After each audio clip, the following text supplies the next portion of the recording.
Brown v. Board of Education involved public discrimination, because it involved discrimination by the government. The court reversed Plessy and decided that public racial discrimination violates the Equal Protection Clause. This video will introduce you to how the court has applied the Equal Protection Clause since that time. Any time that a law or action is challenged in court as being unconstitutional, the court will demand that the government explain its reasons for passing the law or taking the action. The court then judges how satisfactory that reason is. Every law, whether or not it involves racial discrimination, must pass what is known as the rational basis test. The rational basis test is a very easy test for the government to pass. Under the rational basis test, a law will be upheld by the court if it is rational. It must be related to a legitimate governmental interest. In other words, the court will only strike down laws that are completely irrational or totally arbitrary, or those that do not further a legitimate governmental interest.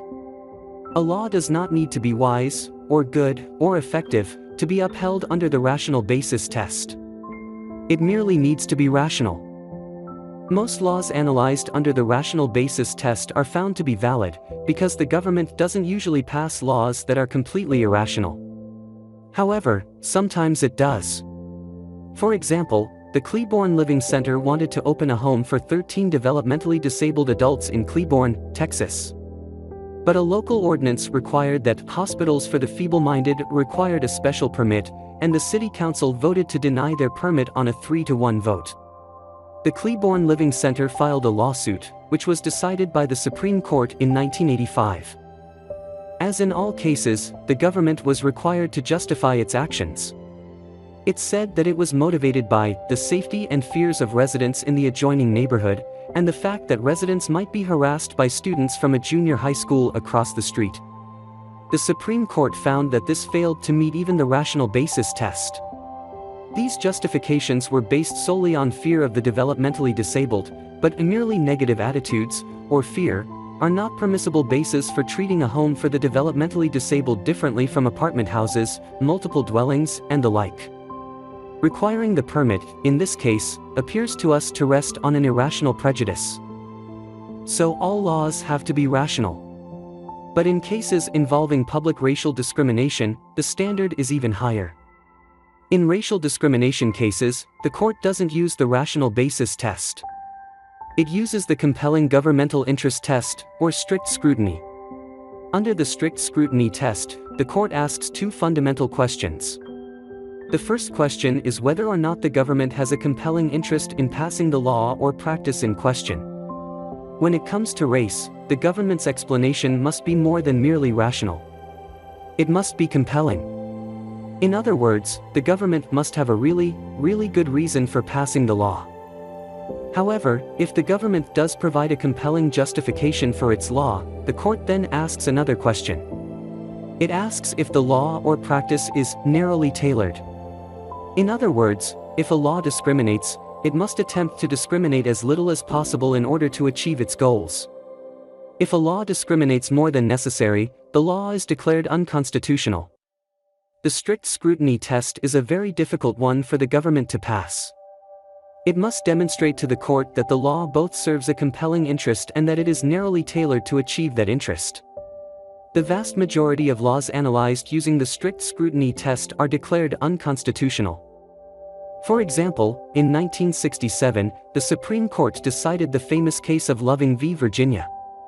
Virginia was one of 16 states that made it illegal for white people and non-white people to marry each other.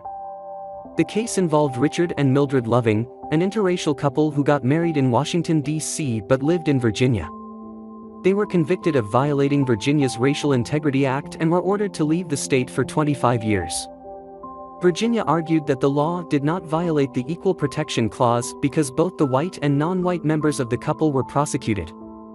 Virginia also argued that the framers of the 14th Amendment had no objection to laws that banned interracial marriage. The Lovings appealed their conviction to the Supreme Court. As in all Equal Protection Clause cases, the government had to justify the reasons for its law.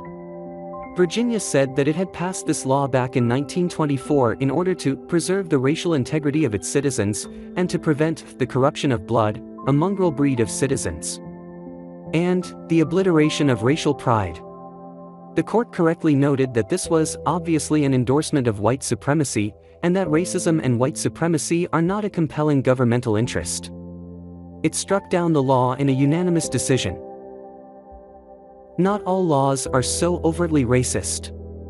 Many laws with racial implications are often justified by the other benefits they offer. Over the years, the courts have found many different governmental interests to be compelling. Some examples of compelling governmental interests include protecting citizens' health, providing a safe and reliable transportation system, protecting minors from harm, and many, many others. If the government cannot provide a compelling reason for the law, the case is over, and the law is declared unconstitutional, as in Loving v. Virginia. But if it can provide a compelling reason, it must then demonstrate that it was narrowly tailored, or that it did not discriminate more than necessary. To summarize, all laws must pass the rational basis test. This means that the government must have a legitimate objective, and the law must be rationally related to that objective. Laws involving racial discrimination must pass the strict scrutiny test. This means that the government must have a compelling interest, and the law must be narrowly tailored to achieve that objective.